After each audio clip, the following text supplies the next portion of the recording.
Alex, I spent 3 hours yesterday trying to fit a 45-degree lateral branch on a piece of 6-inch schedule 40. 3 hours. Let me guess. You measured twice, cut once, and somehow ended up 3 inches short. I wish. I ended up with a gap so large I could have welded a ham sandwich into the joint and still had room for mustard. Ask me how I know that eyeballing it doesn't work for 6 grams pipe welding. I'm assuming the how you know involves a very expensive piece of scrap metal and a lot of swearing behind a welding mask. Precisely. Today we're talking fabrication layout and fitting, the stuff that happens before the spark. Because here's the thing nobody tells you. The welding is the easy part. The fitting is where the soul-crushing despair lives. Well, that's an encouraging start. Welcome to the Tiger Den podcast. I'm Alex, and this is Tiger, the man who currently has more sawdust and grinding dust in his coffee than caffeine. Today, we're diving into the weeds, isometrics, beveling, Pythagoras' favorite piping tricks, and how to actually make two pieces of metal meet like they like each other. Okay, Tiger, let's start with the map. I see you guys with these drawings, isometrics. To the uninitiated, it looks like a game of 3D Tetris gone wrong. What's the first thing you're looking at when you pop one of those open? The first thing you look for is the north arrow. If you don't know where north is, you're building a staircase to nowhere. But the real meat is the bill of materials. You've got to know if you're dealing with a slip-on flange, a weld neck, or a 90-degree long radius elbow. If you grab a short radius elbow for a long radius layout, well, let's just say you're going to be doing a lot of unwelding. Wait, hold on. Unwelding? Is that the professional term for Tiger spent 40 minutes with an angle grinder crying, "Sawadars raidi, down, sent down south"? It's the polite term. But look at these lines. An isometric drawing is a 3D representation on a 2D plane.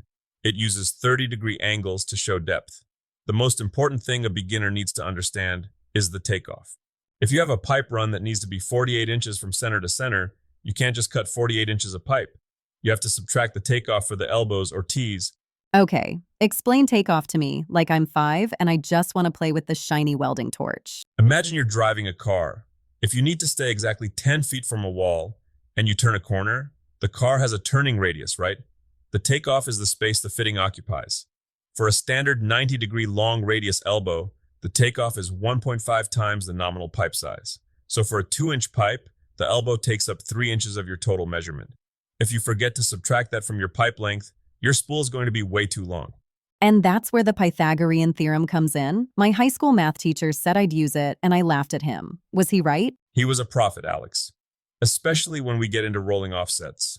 If you're moving a pipe 3 feet up and 4 feet over, you're calculating the hypotenuse to find your travel distance.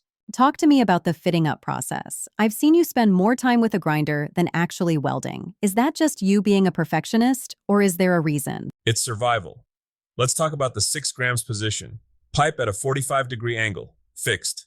If your fit up is garbage, your weld will be garbage. First step, beveling. You want a 37.5-degree bevel on that pipe edge. Why so specific? Why not just 40? Or roundish? Because roundish is how you get inclusions and lack of penetration.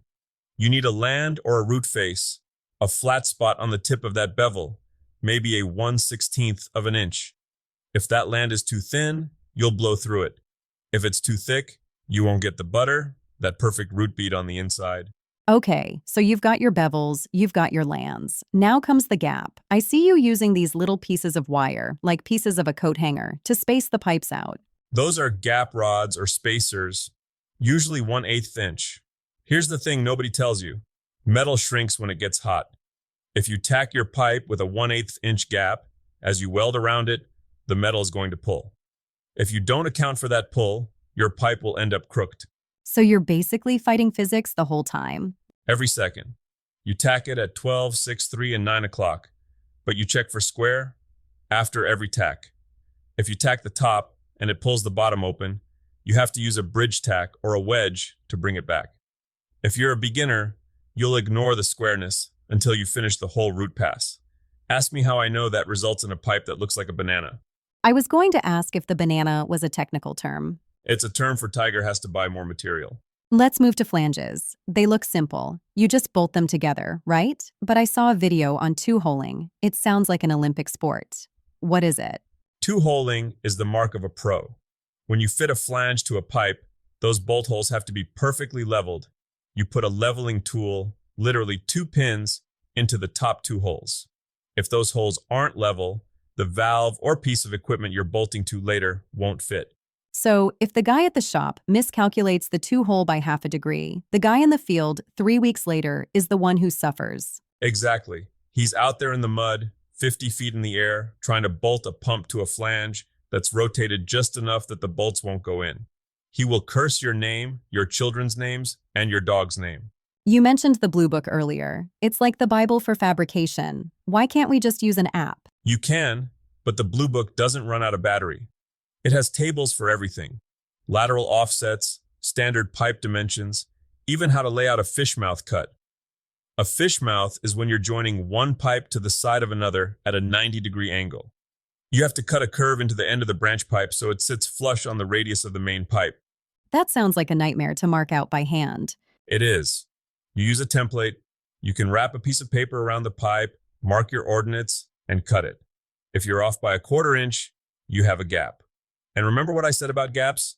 The ham sandwich thing. I remember, Exactly. No meat in the weld zone.